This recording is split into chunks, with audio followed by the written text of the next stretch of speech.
We are live, live.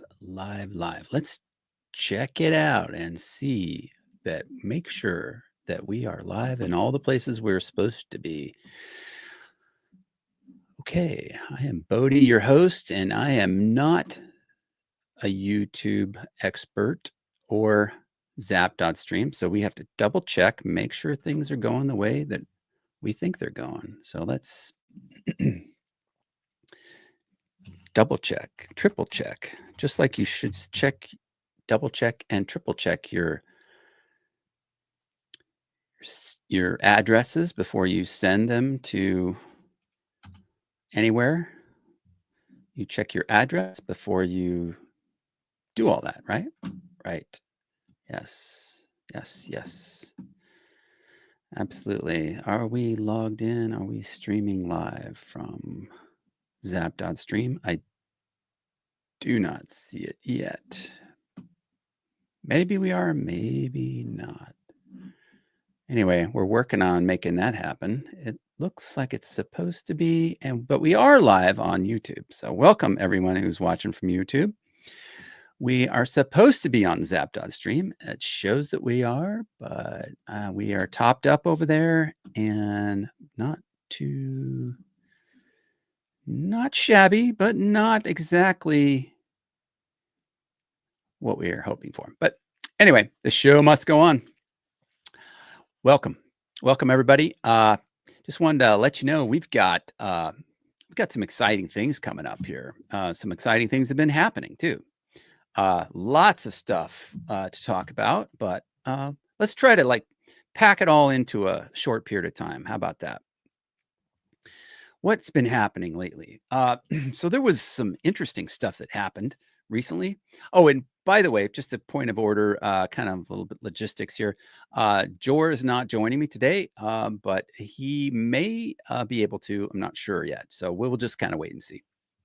He's got the link to pop in, but he's always a welcome guest if he can make it over. But some interesting things happened this in the last week or couple weeks. I would say that we've got new businesses, not new, but businesses, existing businesses that are now taking Bitcoin. They'll take your Bitcoin and you can pay them over the Lightning service. And so how's this happening? This is happening over at Steak and Shake, right? This is a new thing. It's been online. It's been talked about, been posted on social media. How many different places can you go with this? I mean, it's like if you transact on the Lightning Network, you've got the ability to send sats. It's a red carpet to be able to talk to people about it, right? It's absolutely I think it's fascinating because you can talk to people, you can show them what it is. Most people don't know what you're doing, but you go to Steak and Shake and they've got 3 different ways to pay, and I think it's fascinating. So you press the pay in Bitcoin, and it's interesting. It shows you the number of sats that that takes off out of your Lightning wallet. It shows you the equivalent in US dollars, and it shows you what the rate of exchange was at that particular time. How many sats for how many dollars, right? And I actually had 2. I did this last week. I took my son there for a hamburger, and then afterwards, I bought another round of hamburgers for my family at home because they hadn't eaten dinner. And I said, "Hey, my wife's not feeling well. I'm going to take some burgers home." And so I go back a second time, and the second receipt showed just a slight variation in the price. The price changes, right, all the time, and so it showed a slight variation in the price, and so the number of sats for the number of dollars were slightly bit different, but net effect was pretty much the same. It's just very interesting how it accounts for all those things in real time on the receipt right there. They had it well done. And I think kudos to Steak and Shake for the rollout of Bitcoin payments over the Lightning Network. really, I think kind of one of those things that went underneath the radar, and a lot of people are kind of sleeping on that. Oh, also, check this out. You guys ever seen this before? I don't know if you've ever seen that. I got a hoodie from the Daily Bitcoin Journey, Jor 88 Sats Radio, WARB, WARAB. We are right about Bitcoin. I mean, what can I say? Can't argue with that. We are right. Let's check out the chat here. We've got Pipeline Podcast. We are live. Yes, sir. We are. Yeah. Have you noticed? Are we at an all-time high again today? Like this is looking good, folks. If you're keeping an eye on the numbers, where the Bitcoin price is, then yeah, for sure, it's looking really good. Pipeline, he says, so I'm looking at Bitkey multi-sig device to pull my BTC off an exchange, and I'm so confused on what wallet to use. All I know is I got to get my BTC off Robinhood. 100%. You need to do that. And so what I'm gonna say to you right now, what you need to do is you need to contact Bitcoin Citadel, and you need to ask them what you need some hand holding, I think, through this, because if you're going to do this, I recommend you get some help doing that. And I don't think you should do that by yourself. That's just me. So if you want to reach out, go ahead. You can send an email to Bitcoin Citadel, which would be, you can use the start at Bitcoin Citadel, START at bitcoincitadel.net. You can send it there. You'll get a response within 48 hours, and we'll make sure that you're going to get some help with that. Now, there's also, you can contact Jor, Jor, at Bitcoin Citadel. We work together on a lot of things regarding referrals to Bitcoin Citadel. So yeah, you can easily reach him. He'll probably actually get to you sooner than I would. So Jor, Jor, at bitcoincitadel.net. And I do think that for anyone who's listening, if you have not moved your Bitcoin off of an exchange, I recommend that you get some help with that. This is something that a lot of people think, hey, I just need the information, I can do it myself. Well, you know what? I don't think that it's quite, in the beginning, I don't think it's quite as easy as it might seem like it is. Not that it's complicated, not that you can't do it. I just think that in the beginning, and I think the analogy of being a student driver and you're driving a car down the road, you want to make sure that you have an experienced instructor sitting next to you for the first couple of times, maybe the first time, maybe the first couple of times, but moving your stack, which is important to you, moving your money, you moving it off of the exchange in a way that works for you, where your privacy is not compromised, your security is maximized, but it's all under your control. This is important for you to get done, but it's important for you to learn how to do it the right way the first time. That's why I say something I've said about a lot of different things. Get good potty training. Get good potty training. Potty training happens in the beginning of your journey. Okay. You're 2 years old. You're 3 years old. Some kids get potty trained at 18 months. I don't know how this happens, but some kids they pick it up quick. Doesn't matter. You can be 20 years old, or you can be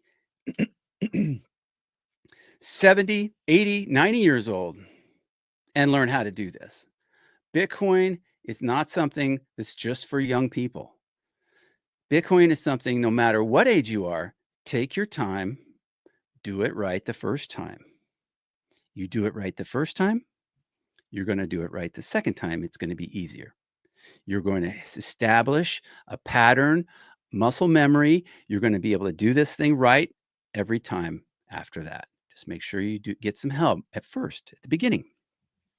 The basics are where people screw up, you guys. You know this. Okay? The basics are where people lose it. You cannot be too careful. I was just in a meeting earlier today, and I will sing her praises till the cows come home. Noah knows who I'm talking about. And I would just say, Jor, Noah, Daniel, Crag, Alex, Mike, you guys are rock stars. And I just think that any of those people would be great for you to give you some help. But my point is, you cannot be too careful. And let me just speak to this for just a second. The basics. I mean, how many percentage? I think it's like 6%. I think that's a conservative number, actually. 6% of all the Bitcoin that's in circulation, the seed phrases, the passwords have been lost. Okay, if that doesn't mean anything to you, what that means is that people are screwing up. That's a human error factor. That's operator error. That's like driving your car off a cliff and you die in the car wreck. Okay, that's not going to work for you. You don't want to do that. Why would you do that? Take your time.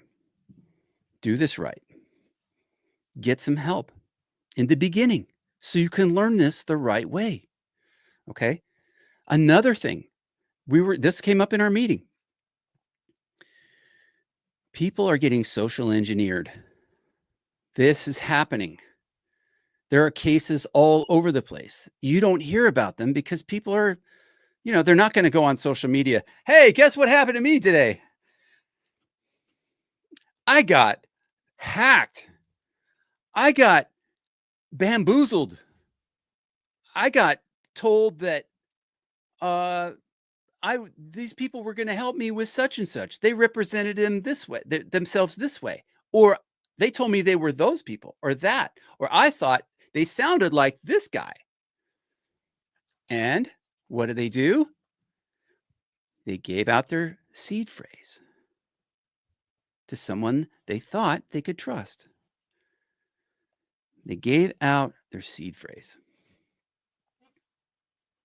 I don't care what kind of hardware. I don't care what kind of software. I don't care what your deal is. However you're working with Bitcoin, if in your head you think you can trust someone, you think based on what? And then based on the trust that you think you can trust, you give them your seed phrase? Sorry. I just, it's like, this comes to me, I think of the biblical phrase of you have to be above reproach. And being above reproach means, like, let me give you an example. Okay. Being above reproach in the context of, let's say, what I believe is that I don't ever want to be alone in a room with a woman who's not my wife. That's just me. Okay. It's kind of a personal choice, personal decision. I'm going to try to avoid those situations just because I don't want even any hint of impropriety, any reason whatsoever that anyone could think anything. That's just me. Okay. Everybody's got their own approach. Some people don't think it's a big deal. It's not a big deal until it is a big deal. But I would say that you want to be above reproach. I personally, I wouldn't, if I was an advisor with Bitcoin Citadel, I would not want to have anybody's personal information. I would definitely not want to have access to anything regarding their seed phrase, because the transfer of knowledge can happen very well without all that. Why are people coming to driving instructors? They're not coming to driving instructors because they want to, tell them about every single thing in their life. No, they're coming to driving instructors and to learn how to drive an automobile because they want to learn how to drive an automobile.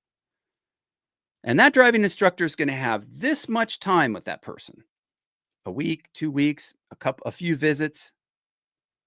And then the relationship can be like, okay, if you need to go back to that person, you can interface with them again. But the idea is you don't have to be like, here you go. Here's everything. KYC. That's a liability. That's something we don't need. We don't want. That's not necessary. Okay. I'm on a rant. Sorry. It's just one of those things. It's just like, I think if you have some common sense, you can see why. You don't need to do that. You don't need to put yourself in a compromising position.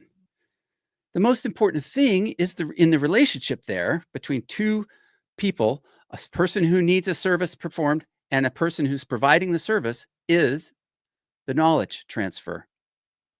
The confidence on the person who's paying for the service. They need to have value transferred to them.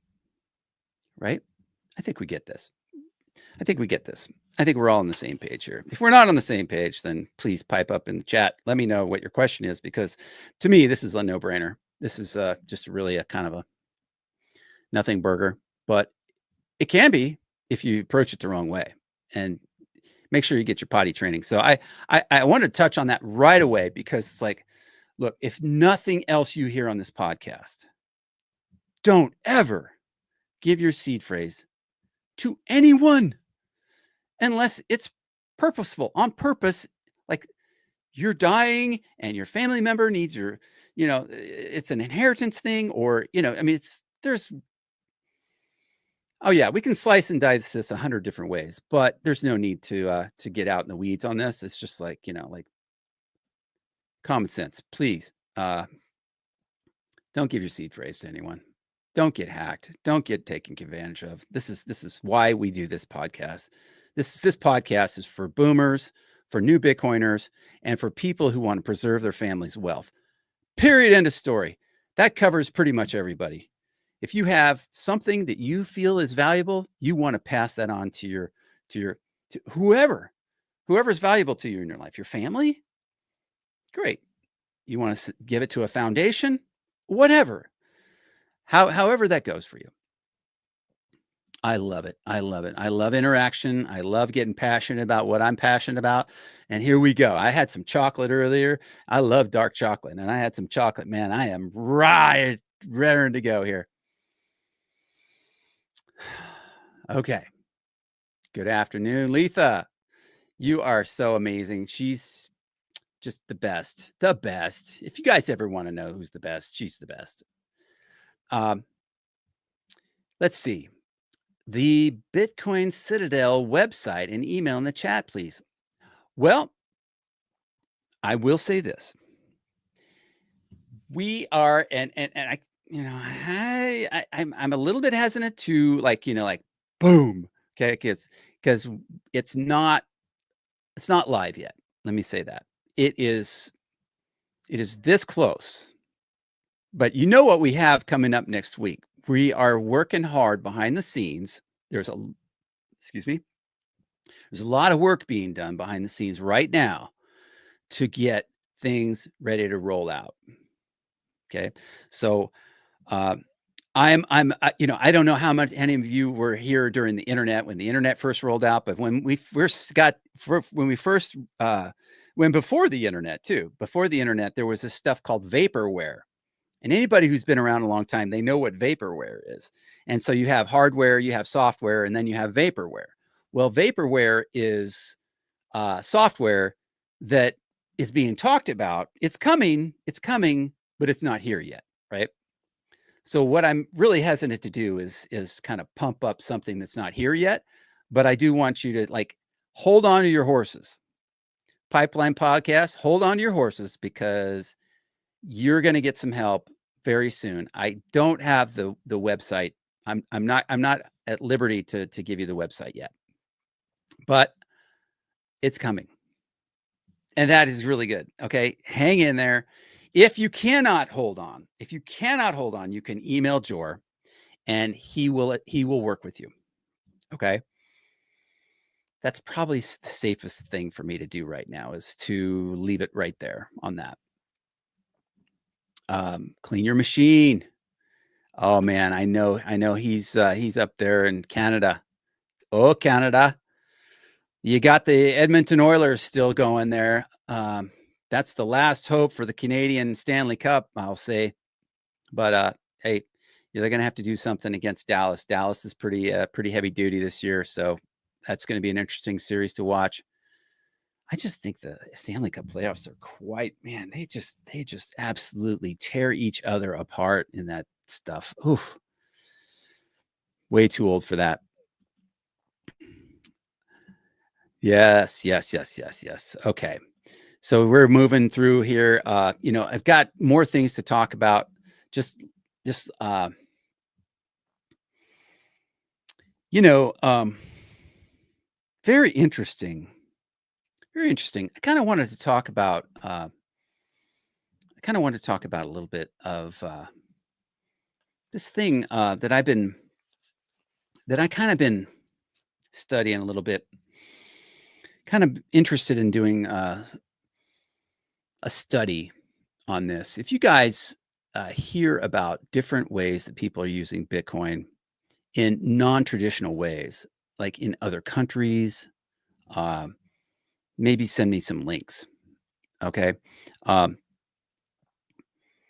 Other countries, uh, how it's being used. Because there's actually I think there's some messaging out there that I think is just flat out wrong, that Bitcoin is not being used as money, that it's not useful, that it's just a a store of value. It's not being used as a currency or any kind of like means of exchange. I know this is wrong. I know this is wrong, but I want some concrete evidence so I can point to and I can show a laundry list of these things about why Bitcoin is is relevant, not only relevant, but critically important to uh, situations in emergent type situations. Okay, and what I mean by that is, you talk about emergencies. And as a water damage restoration contractor, I've been in cat zones. And if you don't know what a cat zone, that is a cat is a catastrophe where there was major flooding in an area, or hurricane hit and devastated an area with flooding or winds or wind driven rain that's like going horizontal through houses and stuff, tearing the roofs off, and just devastation. Okay. Um, and and the human side of that, and the just the property damage and destruction is one whole part of that. But there's another side of this that is not being talked about, and this is absolutely relevant with regard to Bitcoin, and that is like, for example, uh, in North Carolina, when this, well, they say it's a freak hurricane, came and hit and kind of landed in the area of Western North Carolina and the Asheville, North Carolina area, and devastated that place. And it's still not rebuilt. They have they have the Bitcoin veterans were there, and they were assisting in many ways, but they're not the only ones. There was a major grassroots effort to get resources and to get people in there to do this recovery, and rescue work for the people that were there. And there was no power. There was no running water. These people had everything cut off. They were just basically cut off. The roads slid away, the power was out. They were on their own. And so people responded to this, right? And some of you are living still through this, uh but there was, for the wider audience of people who aren't really aware of that so much, there was this large recovery type effort, and it was largely a volunteer effort, and a lot of donations were given. a lot of supplies, tons of supplies, and there was fundraising that was done as well. And as you know, sometimes the fundraising is not above reproach, right? Sometimes you hear these kinds of stories and you find out, and people drill down into some of these things, and it's not uh, the news is not good about this. Occasionally, I'm not trying to say everybody who's fundraising for North Carolina and the hurricane victims was up to no good. I'm not saying that.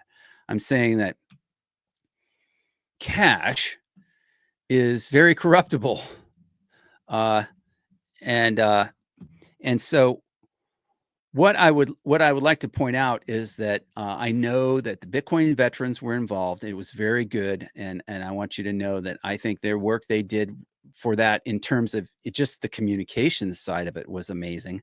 Um, they helped get a Meshtastic link where they could communicate with this techniques that were, I think, untested before that, and it's really amazing. If you want to go down into like like radio communication and how they did that in that hurricane response area where there was steep mountains, and how they did that, as that is a case study in how to do it. And those guys should be commended for the work that they did, and are still doing, as I understand. But the part that is, I think, also very interesting is the part about the how money was transferred and exchanged during that time. And there were examples of this. I know that people were doing this money exchange with Bitcoin. And this is where I would like to drill down into, like, these specific examples. If you guys come across some of these things and you want to let us know, I am 100% about that. I have a background in first response, and did it for 26 years, and I've been in multiple wildland fire, large wildland fire situations out in the West. I worked in wildland firefighting for 7 years out in the West, and then I was a structure firefighter in Southern Nevada.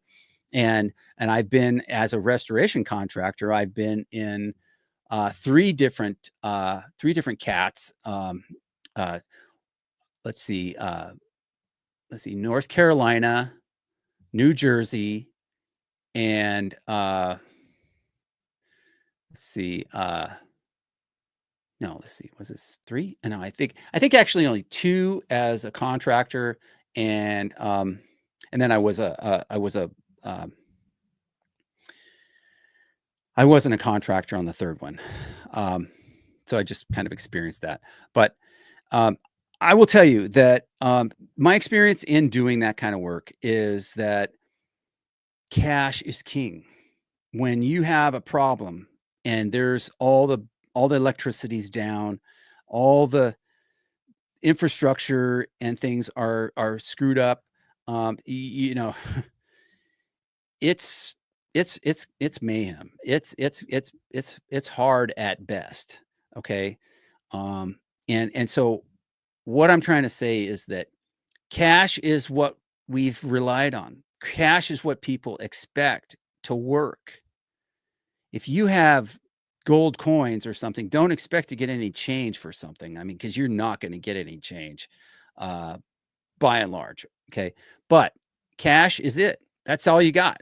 And if your cash keeps melting like an ice cube in your hand, and you're not able to buy the same things that you bought last year with that amount of cash, your cash isn't really going to help you much.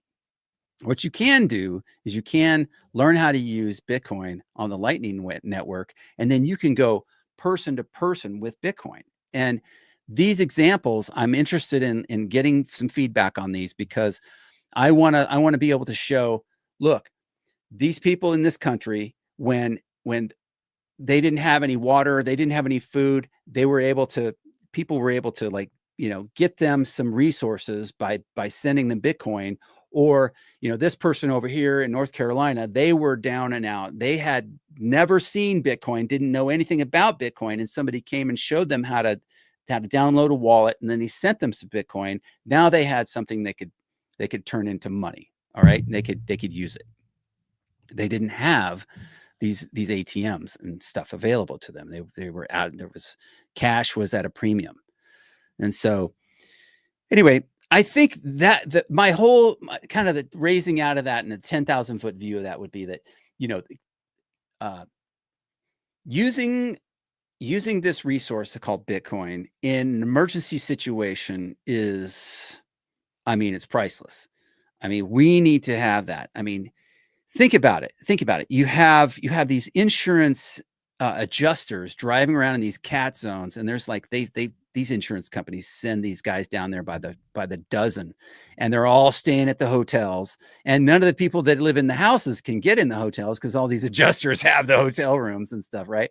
But they have these big giant vans, beautiful brand new vans, and they have a little office in there, and they go out to the sites and they sit in the parking lot at the hotels. They do these different things, and they can do but their job is to write checks, right?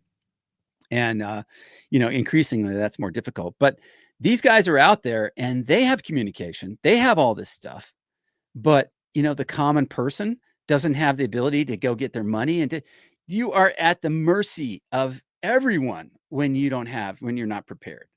So this is a way to help yourself get prepared for an emergency, right? So I think that application use case for Bitcoin is not really being made very often. And, you know, as a first responder, I'm like, duh, you know, you can, you know, figure out your comms, figure out your cash situation, your Bitcoin situation, you know, do those things. Yeah. Is it hard to do? It's harder to do than sitting on your butt. Yeah. But is it something that needs to be done?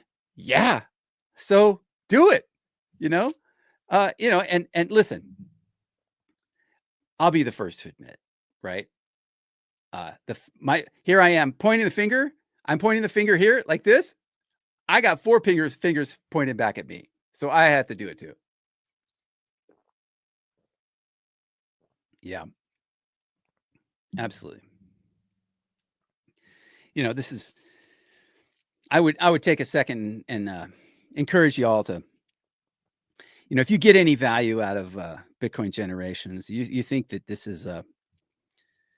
may be useful to you or your family or somebody that you know, give us a like, give us a subscribe, share a video. We're gonna have some referral links down there in the show notes. In fact, before I even move on, I'm probably gonna do this too. We'll just I've got a few referral links right here.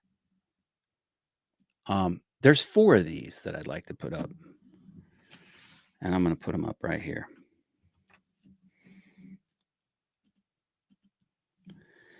So you guys can get these. Oh, I don't think that's actually going to format very well. Hang on just a second. Just a second. Hang on. So the first one I'm going to say, these are referral links for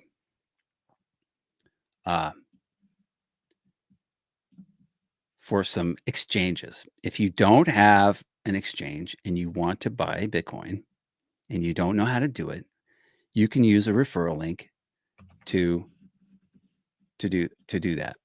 All right. I'm going to go ahead and put these up. This is one at a time here. This is for River. Okay. River has some really good educational information on it under the Learn tab of River. And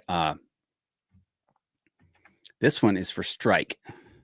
Now, Strike is interesting because Strike can give you a QR code that you can post in the top right, like that right there. So if you ever decide you want to become a content creator, you can generate your own QR code. And then if somebody wants to send you zaps, okay, they can. All they have to do is put their camera up there and boom. And then it comes right to your Strike wallet. And they also do some other things too, which won't go into total detail right here. Now, there is another one that's very interesting. And this one is, I've been learning more about Fold. And Fold is a it's kind of a I don't know, Letha, could you describe your experience with Fold? What would you call that? It's kind of like a whole like you can buy Bitcoin, but you can move Bitcoin into your cash, and but there's some fees in there too, so you kind of have to like read the terms and conditions. Um, anyway, so there's the link on Fold, and but very interesting because you can you can put your entire like direct deposits into Fold and then let it grow if Bitcoin decides to jump like 5%. Mm, has that happened in the last 24 hours? I don't know. Uh, but you can direct deposit into Fold if you wanted to, and then as you need to, you can move some into cash if you choose to, right? There's other ways of using it that are probably better than that even. So I'm not going to go too far down the rabbit hole in those because I do want to keep moving and cover some things. But I would say it's good to check out. And I think we also have learned probably I think it was yesterday, River went down, I think, or at least I don't know if they went down, but they were not able to they were not able to their app wasn't working. I didn't see it working. Um, and that was a little bit of a kind of like, what happened there? Let's see. Okay, so we've got, I'm just going to stay focused here. I'm going to get to the comments in the chat here in a second. So we got Fold, you've got,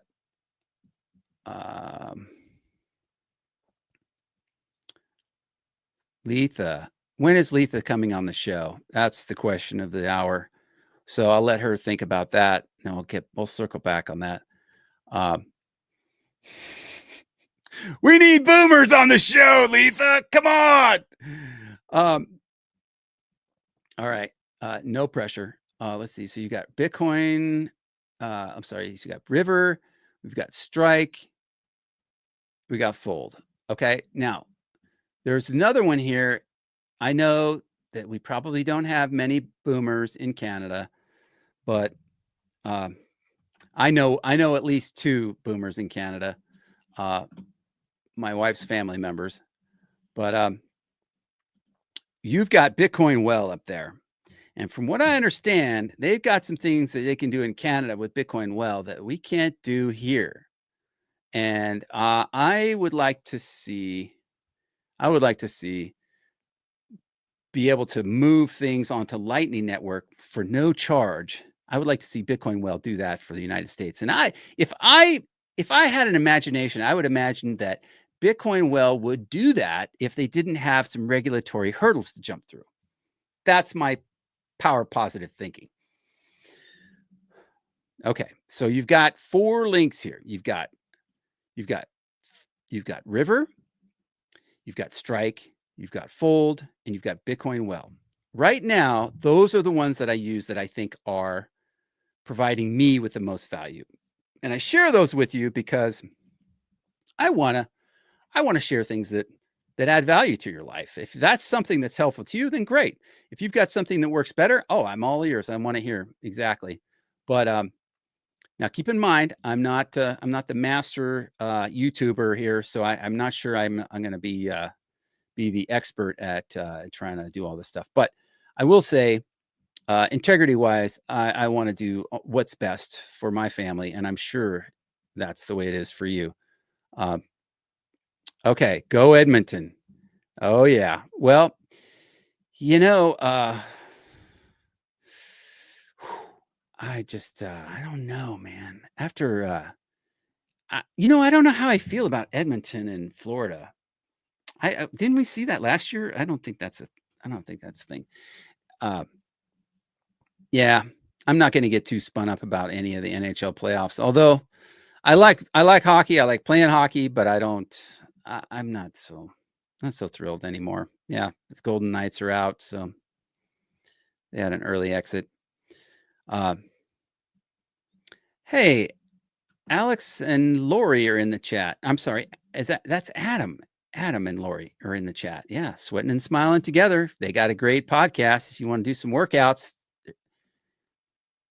there you go. Thank you very much. Uh, all right. Now, let's keep moving things along here. So, oh, there's 88 Sats Radio. I have a feeling he may be on the road. So, Jor, I hope you're not trying to text and drive over there. Um, let's see. So yeah, what's better, Strike or River? And I think you may be asking, like, what's my experience better with? Well, I'll tell you, I think recently I've been using Strike a little more than River, just because I'm kind of experimenting with different things. For example, I've got the QR code here goes into the Strike wallet for Bitcoin generations, and you know, speaking of that, let's have a look. See what's going on there with the zap, the zappity zap zap. And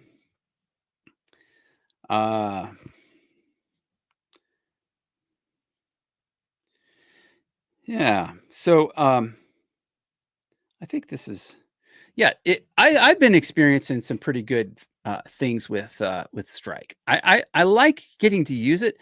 And I think for somebody who doesn't use any of this, or is just kind of like maybe they're kind of on the fence about doing something like this, it doesn't hurt. It doesn't hurt at all. I mean, it's actually a good idea to get some experience with, open an account. There's no expectation that you do anything. It doesn't cost you anything. They have these things available so that you can actually uh, do business with them. They want to roll out the red carpet for you if you're going to do business with them. If you want to buy some Sats from them, or Bitcoin, or however you want to do that, they're trying to make these things, these rails to buy Bitcoin. They're trying to make them fairly easy to use. And so the more experience that you get trying some of these different platforms, the better. And if something goes down like it did yesterday with River, I think it was only for an hour or two. Not sure. Can't speak from you know like I was there watching it the whole time, because I wasn't. But I would say it was down for a little while. I do have a screenshot of what it looked like when the thing went down, but it didn't concern me. I wasn't worried about it. I don't normally keep a ton of Bitcoin on the exchange anyway. But I can show you basically kind of what it looked like. We'll do that just so you can see like what it was. And it was just a real basic, kind of like one of these sort of things where it was sort of like, error, an error occurred while loading the screen is what it says. So it's like, okay, that was weird, So I didn't know what that meant, but I was like, I don't see this very often. So I took a picture of it, just so I could show you guys. And I wasn't concerned. Again, I wasn't concerned. I don't keep a ton of money on there anyway, but I was like, So, and I wasn't trying to buy Bitcoin either. I was just checking the price because I heard it went up, and I was like, I wonder what's doing. But yeah. So I've asked Letha kind of give us a little bit of information about like what's going on with the Fold thing, and she says, yeah, prepaid debit card, I think is how she's using it. And you can push Bitcoin to cash. Yeah, you can do that. Now, I believe that they charge a small fee to do that, don't they? I believe that I've tried to do that before. So yeah, I've paid a little bit to move some into cash. And you're selling it. You're selling it at that point. So and then you can buy gift cards, and they definitely they reward you with free Sats when you buy gift cards. And I'll tell you, it's really interesting just to get the app and to go through it, and just maybe if all you want to do is put $5 or $10 on there, you can find out what the Sats back rates are on the different gift cards and stuff. And I think if you, well, uh, yeah, we don't need to drill too far down into Fold, but okay, I'm not sure, Adam and Lori, I'm not sure what you can pay. You can pay. Oh, here we go. Yeah, you can pay your bills with Fold and earn Sats. Yes, and that's what I'm doing with mine. So I'm paying. I'm having direct deposit into there, and I'm paying bills out of there. And although I haven't got all the, haven't got all I want to get. So, so we did mention this a few minutes ago. When is Letha coming on the show? So I think that Letha would be perfect to come on the show. She is like an OG in terms of being able to kind of like consistently do things, shows, and she brings a lot of value, and she's very humble and very highly respected, I will say. So if you ever meet Letha or you ever see her in the chat, bring respect, because she deserves respect. Okay, and she would probably laugh if she heard me say that. And yeah, we definitely want Letha on the show. So all in favor, raise your hand and say aye. Okay. So, and you've got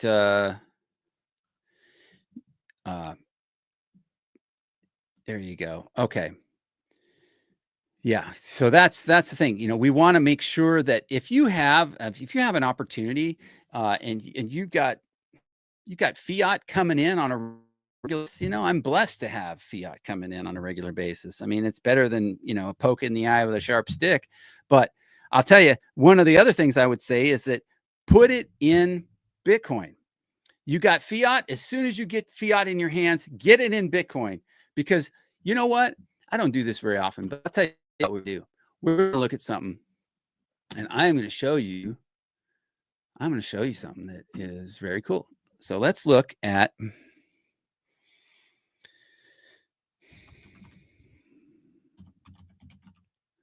the time chain today. Okay, let's do this. Let's do it. I think it's fun. I think it's great. You're going to love this because it's one of those things that you just can't really visualize it until you actually see it. Oh hey, we got to mention calendar alert today. It's Bitcoin Pizza Day, and this guy Laszlo Hanyecz, I guess, paid 10,000 Bitcoin for 2 large pizzas. Buy some pizza with Sats today, and you can learn more, but we're not going to go there right now. We're looking at the time chain calendar because we want to see what Bitcoin is doing, and the price it's at right now is at 111,828 US cuck bucks for 1 Bitcoin. And there's a lot of information on it. There's really good things, which you can go down the rabbit hole on your own. But I would say the timechaincalendar.com is very worth your while just to peruse and take a look. Okay. But let's just take a look, and let's, in the context of what we were talking about like just a minute ago, we were saying, if you direct deposit into your bank, I'm sorry, let me start that again.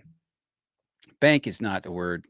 If you direct deposit into your Fold account and you were doing that, let's say last week, let's say we were back here. No, not January. Let's say, okay, let's just say since last month. Okay. So on April 7th, the exchange price of Bitcoin, according to the time chain calendar, was 79,000. Okay. So let's just say you started direct deposit in your bank. You just direct deposit into your Fold account Or let's say you're using Strike. Let's say you direct deposit into Strike. It's okay. It could be one of these Bitcoin exchanges. You direct deposit into there that is actually able to pay bills out of there.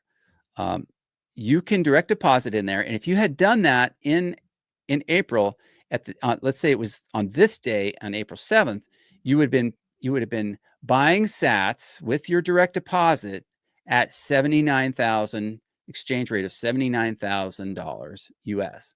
That would have been 1,266 Sats per US dollar. Okay. So if you had done that and you were sitting all your money in Bitcoin at that time, that's how much you would have got per, that's how many sats you would have got per US dollar. Okay. 1266. Fair enough. Okay. So now let's move a little bit further. Let's go to like, well, let's say we don't want to go all the way to May 27th. Let's see.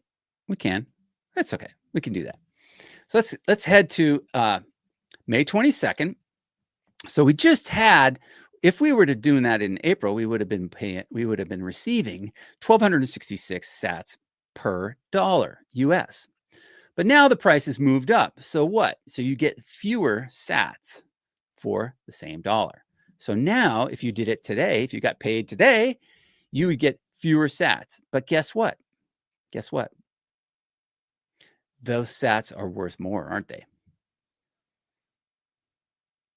Yes, they are. So you see, if you would have been doing that last month, then you would have more kind of money in the bank, if you will.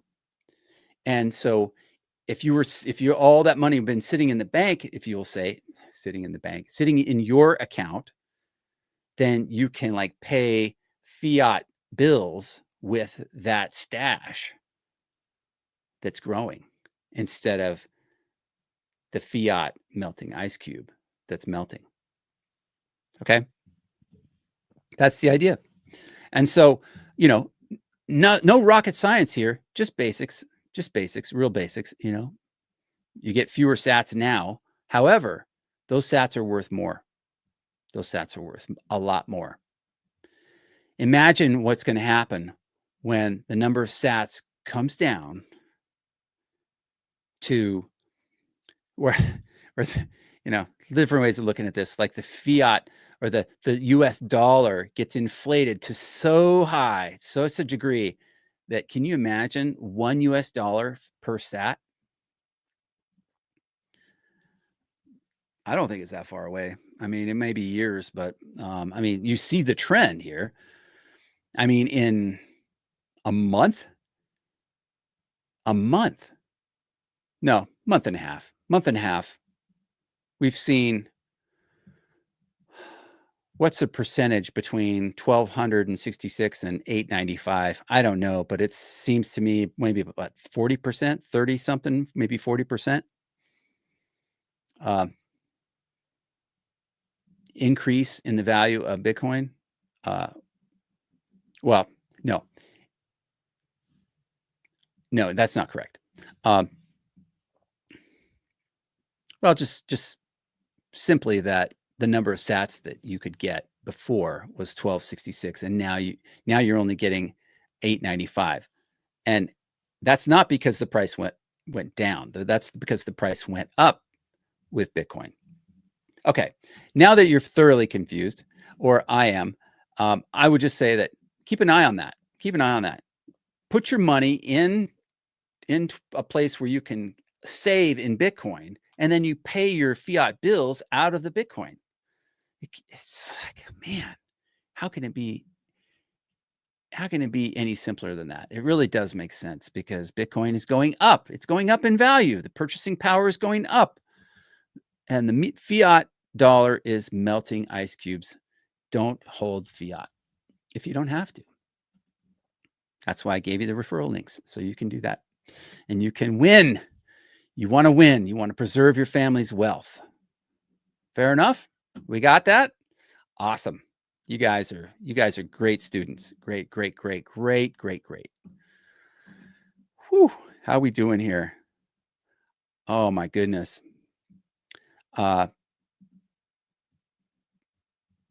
Okay. Well, hey, uh, I think this is a good point. I was also hesitant to go to direct deposit. In fact, that conversation with my wife about going to direct deposit with my check, we were direct deposit before, but it was with a how should we say, credit union? I've always loved credit unions and compared to banks because ever since I was a public servant, I used credit unions. Uh, I like them better than banks. They gave me better terms, especially when I was full time. They loved me, right? Because if you're a public servant, you always have money coming in. There's nothing that ever changes, right?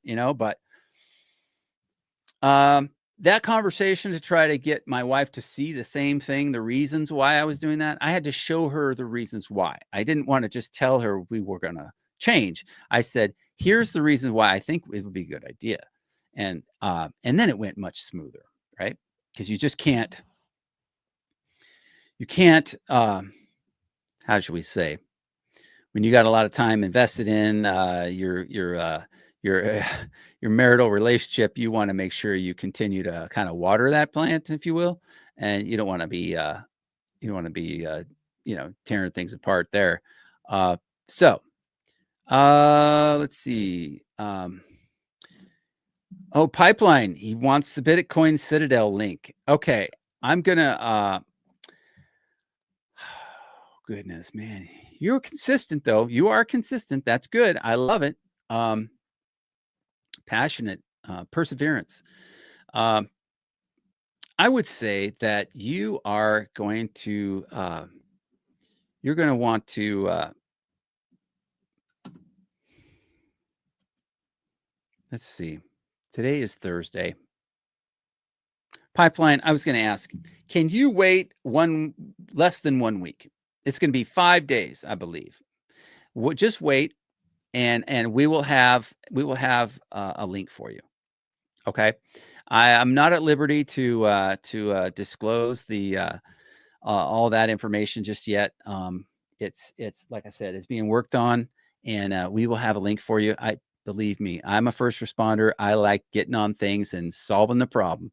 But if you have a need to get through this thing right away, contact Jor at bitcoincitadel.net, or you can reach me at START at bitcoincitadel.net. All right. Now, with that, I would kind of transition into some other stuff here. I really I love this stuff. This is so many good things have been happening. Um, the other thing you need to be thinking about, Pipeline, is your strategy. How are you gonna take care of your Bitcoin? And if that's why you want to contact him, that's great. That's great. Um, but I do think you need to be thinking about that. That's the number one thing that gets overlooked is kind of the strategy on securing your Bitcoin and making sure that it's your inheritance kind of issues. That inheritance protocol, those things are addressed in a big way. Okay, you want to make sure you do that. I'm going to transition now to an X post that I was reading this week that I really thought this is like 10,000-foot view of like some massive things that are changing. Okay, so let's do this. Let's go here. Let's do this. I'm gonna transition you right into this, and we're gonna read this together because right now, I believe. Let me take a look. Let me confirm. I hope. I hope that we are live on Zap.stream. Are we? Are we? Are we on there? Oh, you know what? Guess who's competing with Citadel Dispatch? I think that's me. I think I think they're live and or maybe Rabbit Hole Recap. Yeah, and mine's not on there. Okay, so that's fun. All right. So we're going to keep moving here. All righty. So I'm going to share the screen over here. We're going to talk about this because I think this is worth looking at, talking with you guys about.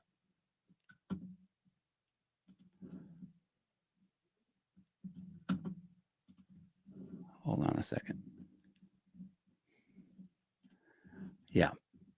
All right. So this is a Fiat Hawk. He says the title of this is "The Quiet War No One Admits They're Fighting," and that is the topic of today's podcast, and that is the quiet war. And I love this. Okay, power doesn't cling to systems because they're moral. It clings because they're useful. The rich and powerful aren't blind to Bitcoin. They're paralyzed by the cost of acknowledging it. To embrace Bitcoin is to admit the game they've mastered is rigged, and worse, that the rigging is their own doing. The existing monetary system isn't just broken, it's a gilded prison. Those inside profit from its instability, its opacity, its endless elasticity. They lend what they don't have, tax what they didn't earn, and inflate away the debts of nations, all while pretending this is normal. But to call it corruption would force them to confess they're not architects of order. They're arsonists selling fire insurance. Ooh, boy, does this start to get your blood moving or what? Bitcoin is a mirror. It reflects the fragility of a system built on trust in institutions that have repeatedly betrayed that trust. When money is separated from state, when it becomes immutable and scarce, the levers of control rust shut. The powerful know this, yet they hesitate, not because they doubt Bitcoin's potential, but because exposing fiat's rot would unravel their own legitimacy. Consider the irony. Many of these individuals privately admire Bitcoin. They see its resilience, its neutrality, its indifference to borders. But publicly embracing it would be an act of self-sabotage. To attack fiat is to attack the foundation of their influence. Central banks, lobbying networks, the entire machinery of debt-based economics. Their wealth is tied to a system that rewards proximity to power, not innovation or merit. History is full of revolutions where the old guard pivoted to survive. But this isn't a revolution of muskets and manifestos. It's a silent migration of value, a rejection of permissioned money. The rich and powerful face a dilemma. Adopt the tool that threatens their dominance, or cling to a dying paradigm and risk being remembered as its last caretakers. Their silence isn't indifference. It's strategy. Every day, they delay another day of extracting value from a system they know is terminal. But Bitcoin doesn't negotiate. It ticks. It verifies. It outlasts. The reckoning isn't about morality. It's about math. Those who built empires on controlled scarcity will falter when faced with true scarcity. Those who mastered manipulating narratives will wilt before a ledger that cannot lie. They'll come for Bitcoin eventually. But first, they must decide how much of their own corruption they're willing to expose along the way.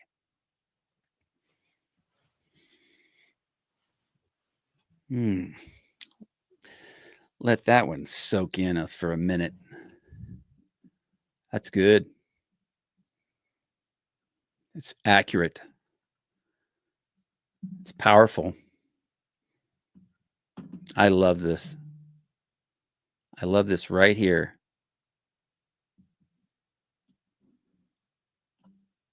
Bitcoin doesn't negotiate. I love that because I have a 12-year-old and he likes to negotiate. We don't negotiate.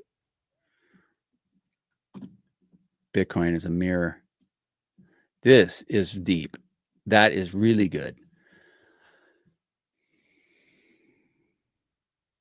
I'll tell you a story about I lived in the San Francisco Bay Area in the late 70s before I went to university. And I had some friends who were, let's just say, uh, the dad was a doctor and he retired and bought a winery up in Sonoma County. And we're talking, this is Marin County. This is on the north end of the San Francisco Bay Bridge, or the Golden Gate Bridge. And absolutely, absolutely fiat mentality, 100%. And we're talking late 70s. We're talking rich people, rich, rich people. The kind that were not the billionaires. At the time, they were the millionaires. And you know what? They didn't become millionaires because of their intellect. They didn't become well, I mean, they weren't stupid people. But this one family that I'm thinking of, and I'm not trying to talk negative about anyone. I'm just trying to like paint a picture so you can understand the mindset of these kind of folks who, you know, the guy who was sort of my friend, who was my age, uh, it's just absolutely amazing. I could just go into stories about the guys that I hung out with down there, and what we did and how we did it, and what it was crazy. It was crazy. I was young and very stupid, uh, and I'm surprised I didn't get in more trouble than I did. But I will say this: uh, there was this even at that level. I mean, even like my dad owned a business. He owned a construction business and an architectural firm down there in Southern Marin, and he had a good reputation and things, and worked hard. But the thing that was interesting to me was that I learned a lot about people just by observing. I worked in a coffee shop. I was a barista, um, and I worked in construction too. I was a laborer.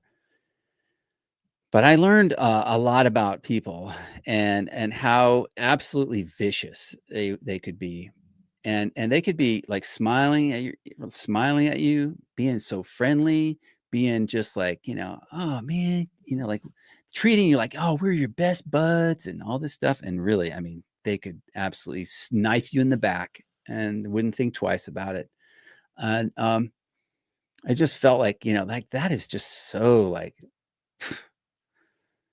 that is like those are not the kind of people you wanna be hanging around, you know?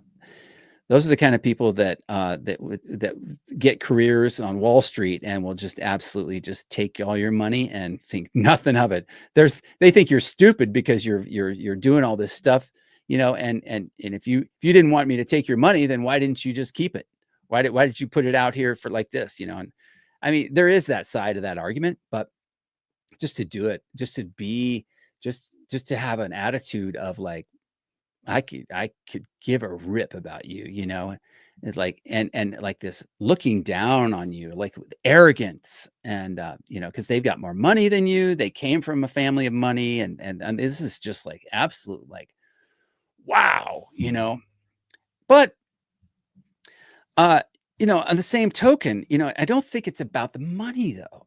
I think it's about this psychological thing that people get this in their head. It's like they think they're better than you, or they think that they're, more evolved or something than you. And it's like, you know, I just could not understand this, and this is just not the way I was raised. And I think culturally we can like we can get we're all subject to sin. We can all get screwed up and be this way. I don't think it has to do with money as much as it does like like I would call it, what I call it is the sin nature of man, and this absolute work of Satan that he's doing in people's lives, and they don't see it, they don't know. And it's like, you want to say, here's a mirror, this is how ugly you look. Can you see yourself here? This is like, it's not looking good, bud. You know, and they don't stop. They don't stop to look. They don't stop to take an inventory. They don't stop to meditate. They don't stop to, or if they do, it's like, yeah, okay, yeah, whatever. I am how I am. This is what it is, and you're just gonna, have to get out of my way or whatever. Dangerous place to be, if you ask me. I think that's a dangerous place to be. Not physical place, but a dangerous kind of place to be in your heart. Uh, that is, yeah, really dangerous. And I have reasons for saying that too. I think that, we all need to realize that, you know, number one, you're only here for a little while, and kind of you're going to have an accountability of what you did, and how you did it, and what the things that you said, the things that you did. At the end of the day, you got to be thinking about that, man. Yeah, end of life stuff. Um, and what did you do? How did you leave it? How did you leave things? Did you leave things better? Did you improve people's lives? Did you add value? Did you bring something better? Because there's a lot of hurting in the world. There's a lot of opportunity to do good things, to do wonderful things. And I love that. I love that. You know, I love about things that are hard, and trials and things.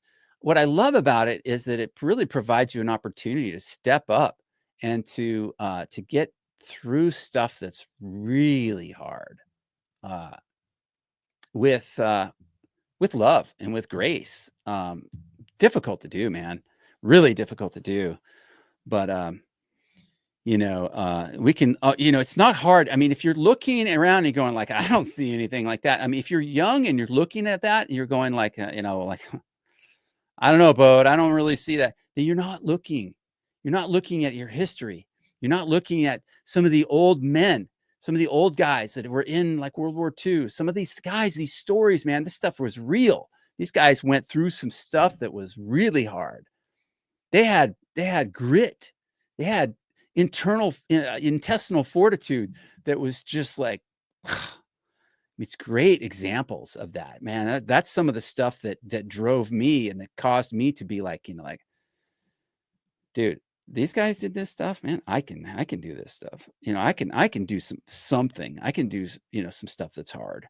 This isn't anything compared to what they had to go through. I mean, we have GPS. Look, for example, and I'm totally going on a rant here. We have GPS now. We've got all this stuff on boats and ships and things to kind of like navigate. Do you know back in the day? I mean, like way back. I mean, they had these sextants. They would navigate by the sextants. I mean, they wouldn't know where they were. They had to just go off of these, coordinates. Can you imagine, man? You're bobbing around on the ocean and you're stuck out there. You're lost. You don't know where you're going. You might add some time because you're fogged in or whatever. You couldn't figure out where you're going. They used to have shipwrecks and stuff all the time because they got off course or they got screwed up or something happened. And now, the lives of all these people is at risk. Just stuff was real, man. They had to struggle through some stuff. This is like so easy, the stuff we have today.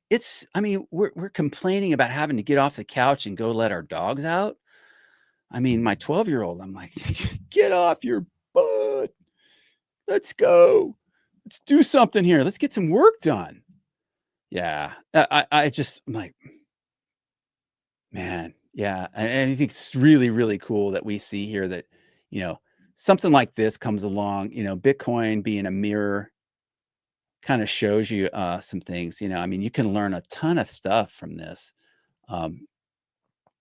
And from these people, you can also learn a lot from these people, these elites and these very rich people who are like, have an attitude or whatever. And I don't mean to knock anybody who's got wealth. Okay. Don't, and that's not my point. I've met some amazing people that are doing some really, really great work with the wealth that they have. They're doing, they're contributing to amazing things, uh, orphanages, food situations, building wells for people who don't have water. I mean, this stuff is going on too. That's not who I'm talking about. I'm talking about the people who have a real, like, look down their nose at you kind of attitude. And I mean, have you seen any of that in the last 5 years? Have you experienced any of that? Yeah, I think we have, and we've seen that. And I've seen it in person. I've seen this kind of thing in person, this attitude and this treatment in person. I've experienced that. And I have absolute faith in God. There is a reason why I've experienced that. There's a reason why you guys have experienced this. You have seen these kinds of things. Don't forget those things. Don't for a second take your security of your Bitcoin for granted. Take every precaution you can to take good care of your Bitcoin. If your families depends on it, your family's preservation of wealth depends on how well you take care of this asset. I don't think I need to say it any differently. This guy right here is, I think it's a guy, Fiat Hawk is, I mean, the point he's making is like, yeah, there's this little quiet war. It's this thing going on that nobody's talking about. Nobody wants to admit it's going on. Oh, it's happening. It's happening right now. And I think there's a spiritual battle going along with it. Huge, huge. I mean, we could think about, a trial that's going on right now with some people that were kind of satanic or something, like think about that. Yeah, that's in the mix as well. It's no accident. There is no accident like this. Okay. This is all part of, in my view, it's all part of God's sovereign plan. And it's no accident. There is no accident about that. I am really looking forward to next week. I can't wait until we have a whole new week of kind of meeting some folks that I haven't met before, some people that I've met in Bitcoin Citadel, where we're gonna be kind of rallying the troops. A lot of people are going to be meeting in Vegas. The people who can. There's going to be some other connections that are made. There's going to be a really neat event there called Thank God for Bitcoin, and it's a barbecue. They usually do like a 2-day event there at the Bitcoin or right I think just before the Bitcoin National Conference in the U.S. They're going to be doing Thank God for Bitcoin, or TGFB, and they are. Let me connect you guys with that too. Let's see here. So this is an interesting. This is an interesting thing. Yeah. Okay. So let me familiarize you with this. Okay. So yeah. So what am I talking about? I'm talking about Thank God for Bitcoin, but I'm also talking about the barbecue that they're going to have. So Thank God for Bitcoin is a book that was written by 8 authors, one of which was Jimmy Song and another guy by the name of Jordan Bush. And it looks like they have a referral link too for River, but they have a podcast and they have, let's see, so some old information there, but they have a little, they're not having a conference this year. The thing this year is going to be oh wait, no, they don't even have, do they not even have anything for the 2025? Oh well. Okay, so this is a little outdated, but I will say this. They have it's going to be a barbecue, and it's going to be in Vegas also, and it's just going to be like a 4-hour event type thing. But they're going to have, speaker and stuff. And it's really kind of an interesting way for Bitcoiners, Christian Bitcoiners, to kind of get together and just kind of talk and network and maybe debate some things, theological type discussion, philosophical, philosoph yeah, philosophical discussion about Bitcoin and like you know different kinds of like theories on just some different things. So that's always kind of fascinating. I always like being a kind of a part of listening to those conversations. But more than that, it's always good to kind of like just kind of meet folks and see what's going on. Um, and because you never know, sometimes discovery happens and some amazing things happen when you're able to meet people in person. you know so there's that.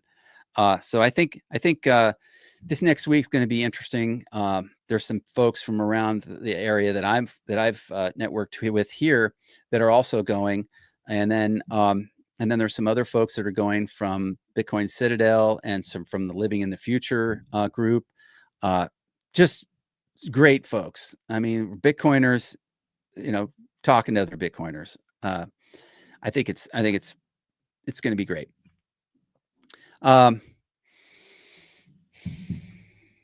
Yeah, so there's that. And we've been going on now for a little over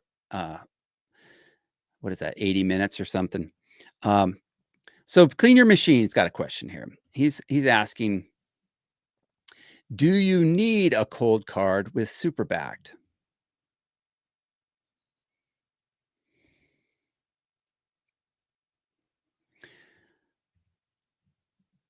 My I think technically, I don't know that you have to have the cold card, but if you want to put your if you want to actually, I think you might be yes. The answer might be yes. The reason you would have the super backed is software, but the 21 sats inheritance protocol would be sort of like the one that you would, that's sort of the service. Um, in order to put your Bitcoin into cold storage, you would need a hardware device, right? Because your hardware device is like your signing device. So if you have Bitcoin and you're going to move it into cold storage, you need a hardware device for that. But then the next step, the next phase is incorporating a multi-sig or a inheritance protocol or both on top of your cold card or on top of your hardware wallet, whatever you decide. If cold card is a definite, that's the one I've gone with, but there are other ones out there. I know that Jor likes to use the Jade. He's talks about that. Dale at he's somebody can put it in the chat.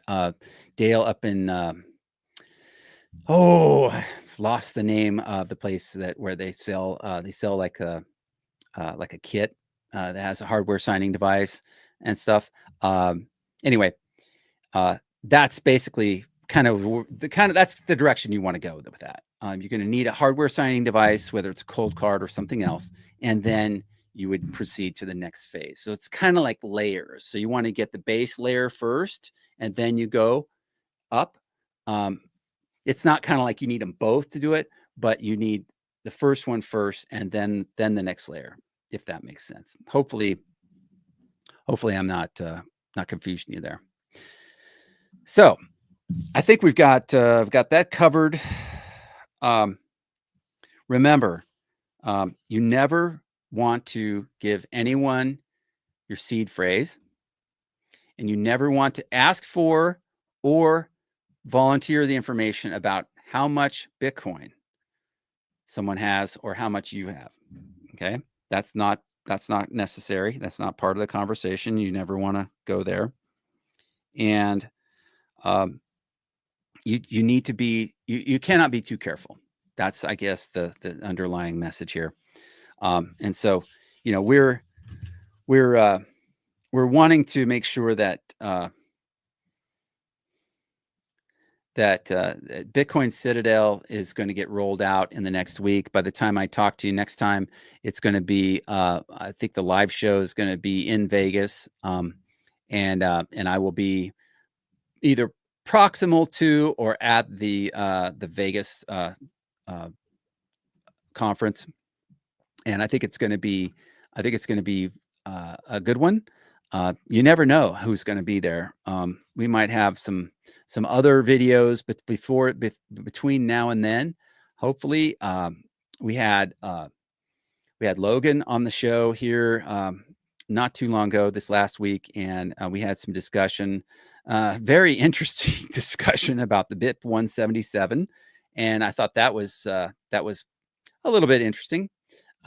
Not sure I see things exactly how he sees them, but having said all that, kind of wanted to circle back, and I know it's late, but I really kind of want to thank you all for being here with us today, and kind of being on the journey with Bodhi at Bitcoin Generations.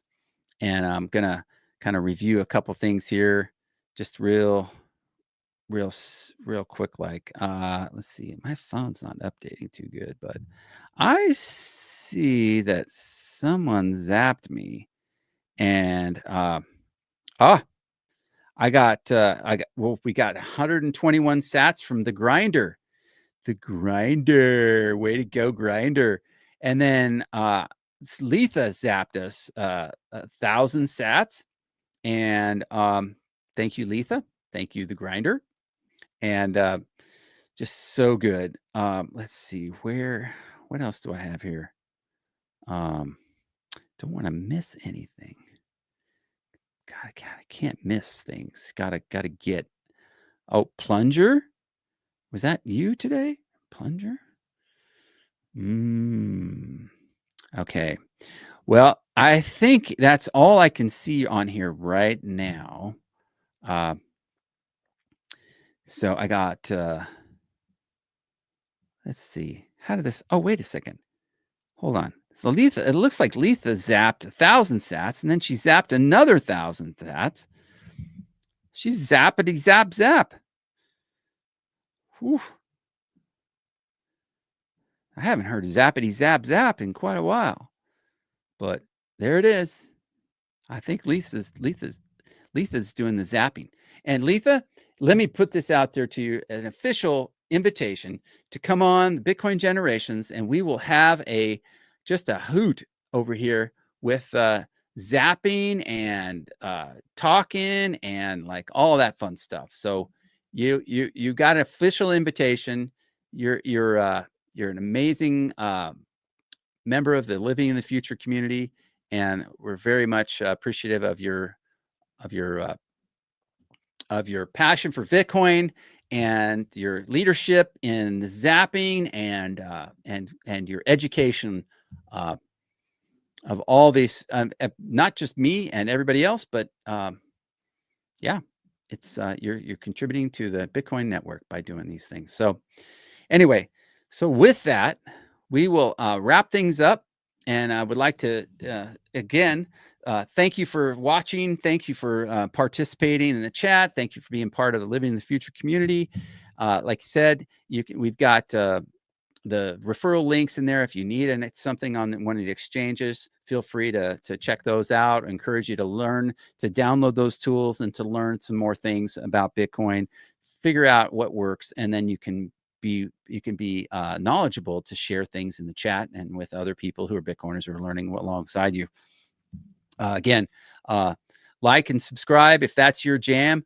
If we've added some value, you can, just however you can participate. We just love it. And again, it's been great being with you all. And I hope that you have a great weekend. We're going to go into Memorial Day, I think, next week, and we're going to be right up there with the Bitcoin 2025 conference in Las Vegas. It's going to be great to meet some of the folks down there. So again, have a great day. It's been wonderful, and I hate long goodbyes. So see ya. Where's my cursor? Ah, okay. All right. See you guys.